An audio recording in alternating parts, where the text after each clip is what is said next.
Hi guys, it's Sai here, and welcome to my rather sparsely furnished home. We have a bathroom here, which is obvious because of the world's worst toilet, duh. And over here we have a dining room, because it has a table. Obviously it's a dining room.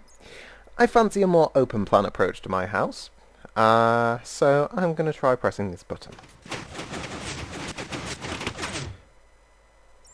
As you probably heard there, a lot of pistons went off. It's very difficult to see though with that amount of lag, and I'm really sorry for that. I have got my render distance turned down and stuff, but still, I don't know why. Yeah, so now we have an open plan dining bathroom area, which probably wasn't the best idea. And over here we have, perhaps more relevantly, a storage room with very spaciously stored diamonds. And if we press the button again, also bats. Bats have a tendency to spawn in there. It's probably best to put some lighting behind this. That might have been a bit more obvious. Anyway, over to a demo rig. Okay, so this is a demo rig to explain what's going on more detailed.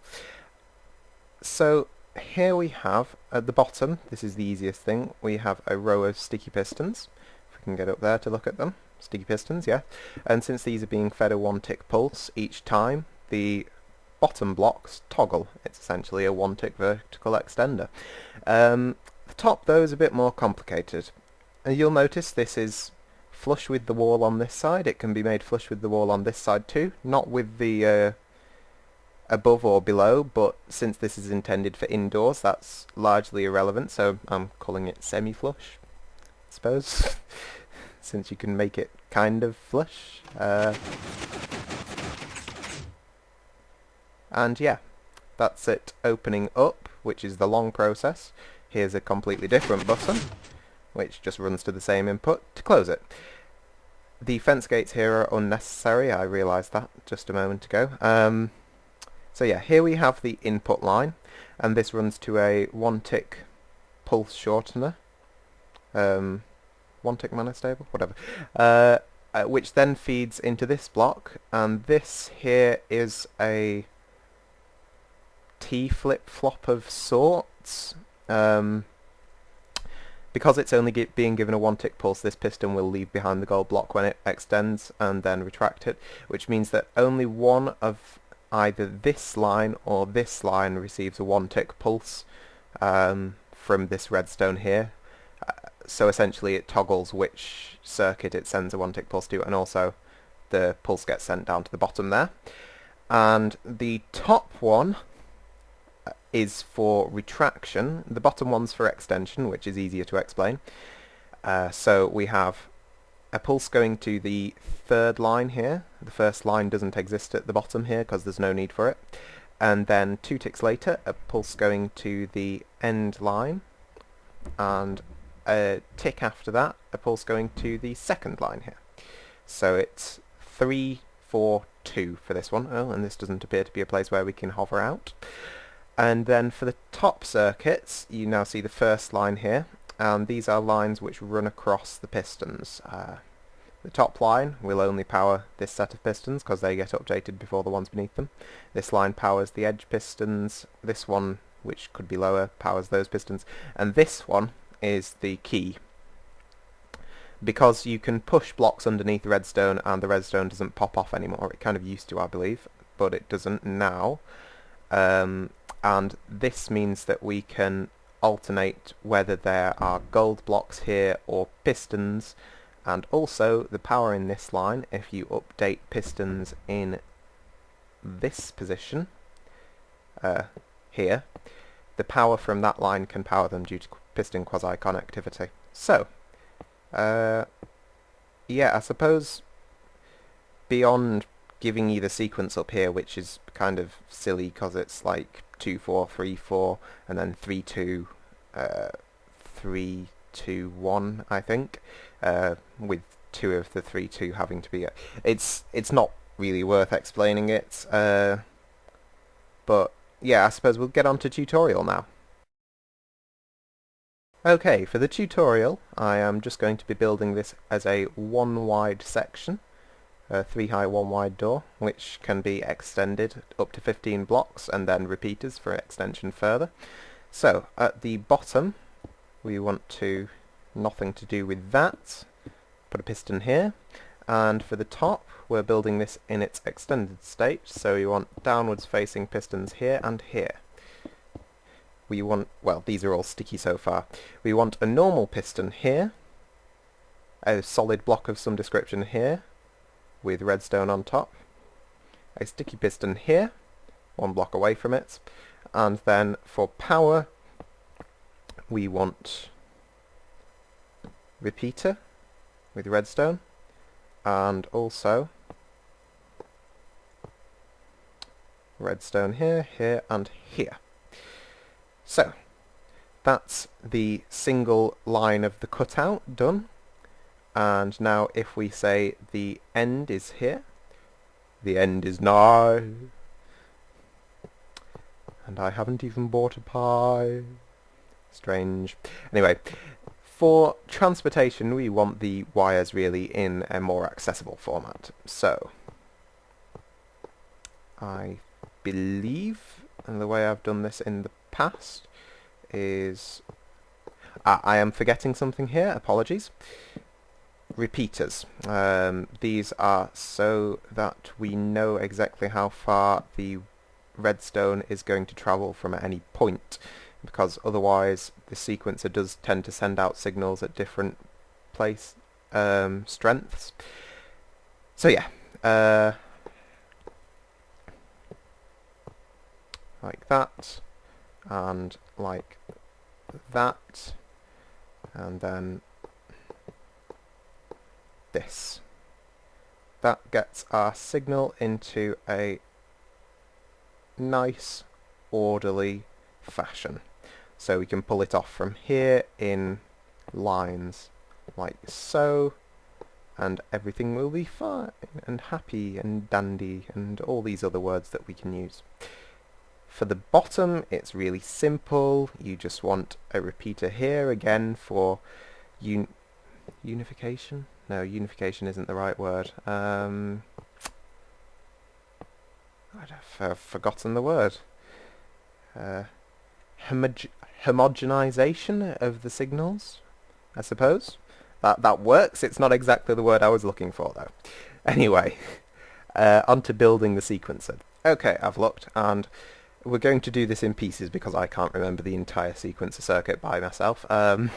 So, if we start the actual control circuit from here, beyond that point, everything is do whatever you want. At this point, no. So, for the first line, we just build up a bit, and this is all you need on this line. For the other lines, you want to be building a ladder.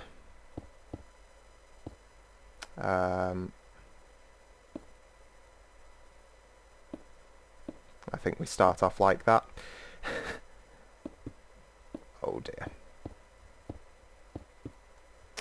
The problem with building ladders downwards, unless you're using glowstone, it's a bit awkward. Oh, saying that, at this point we don't need it to bother, because we're only building it down so far.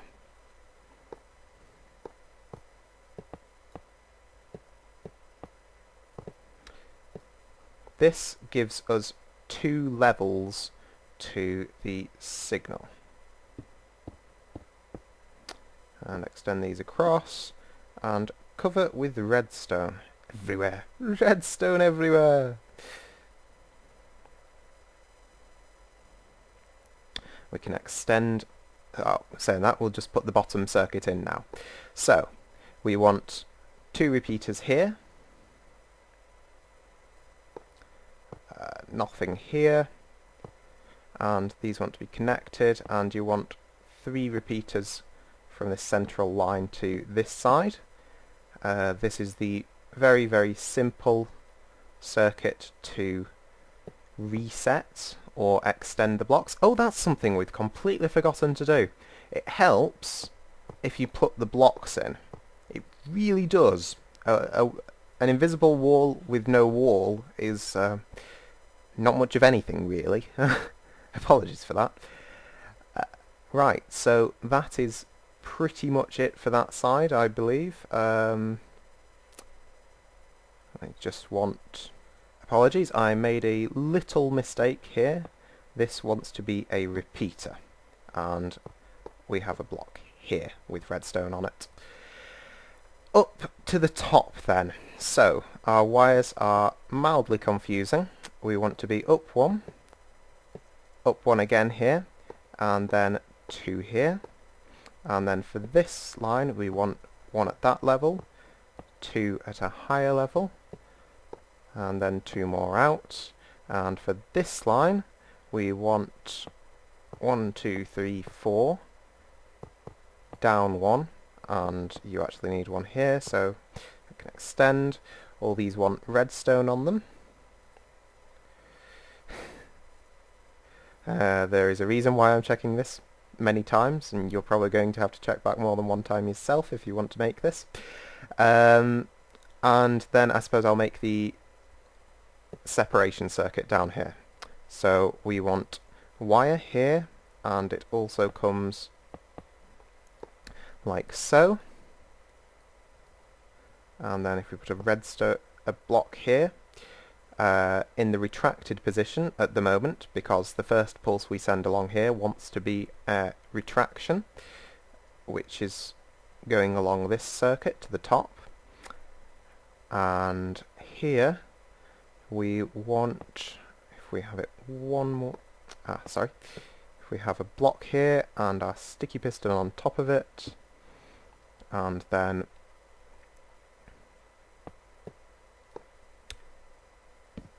one tick repeater here.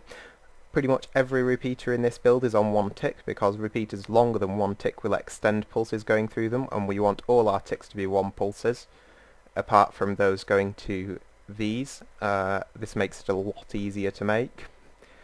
And then this is our input wire, and you can just wire as many buttons as you want to this single redstone. Oh god. And now for the timing circuit, I am going to go and have another gander. Okay, for the sequencing circuit, things get very hairy here. So, you want to come up from here, and then we want a 1 tick repeater facing into this block. That transmits power into this line. We also want to transmit power into the top line, but we don't want these together, or we'll have leakage from here into the sequencing circuit, and you'll get a huge loop, which will not be nice. So then we want power into this block from 2 to 4, which is very easy. We just do that. And then if we put a block here with redstone on it, this redstone will turn on when those repeaters get turned on. A block here, and a half slab over here, which allows this line to carry on underneath it undeterred, whilst a repeater on top of here will power on when this redstone turns on. This is due to weak transmission. And then we have 2 ticks, and then we want to power 3. Now after line 3 something very strange happens, and I'm not entirely sure why it happens, but we have to give a 3 tick pulse before we can turn line 4 on. So if we block that off and put a half slab here so we can still transmit power across there. 1, 2, 3, and we need to turn this into our half slab. Apologies. And the reason for that is that we can then just take power from this block and run it into this circuit here. Now we've got 2, 4, 3, 4, and now we want to fire 3 and 2 in quick succession. So 2 repeaters here, a block on top of 3, block on top of 2, 1 in between, which I can just place on here. I don't know what I'm doing there. Just on 1 tick, 3, 2, and then we want to power 3 and 2 again. Sorry, I had to make a very short cut there because I'd forgotten what was going on. We want our redstone out here for coming across here. And need a half slab there again to allow transmission underneath it. Fine. 2 tick repeaters, or 2 1 tick repeaters rather. Block on top of here, and then we mirror that.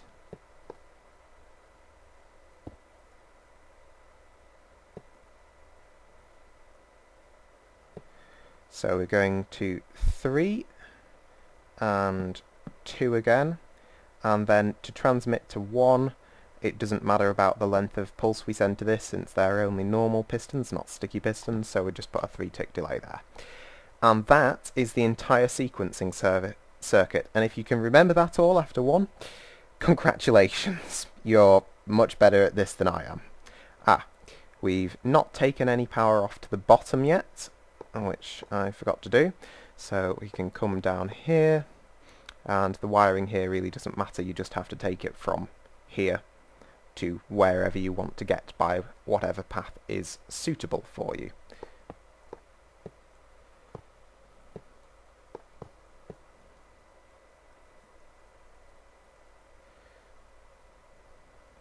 Now, if we take a button, I don't know why I just got that, that has nothing to do with a button, and put it here.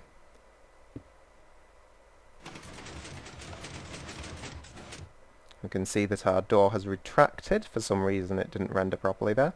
And if we push it again, our door extends. So that is it. I hope you have learnt something. Enjoy. World download and schematic for... I'm just wondering what schematic to put in now.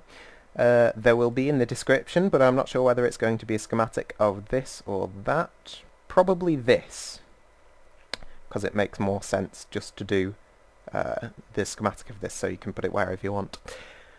Anyway, have a nice day, and goodbye.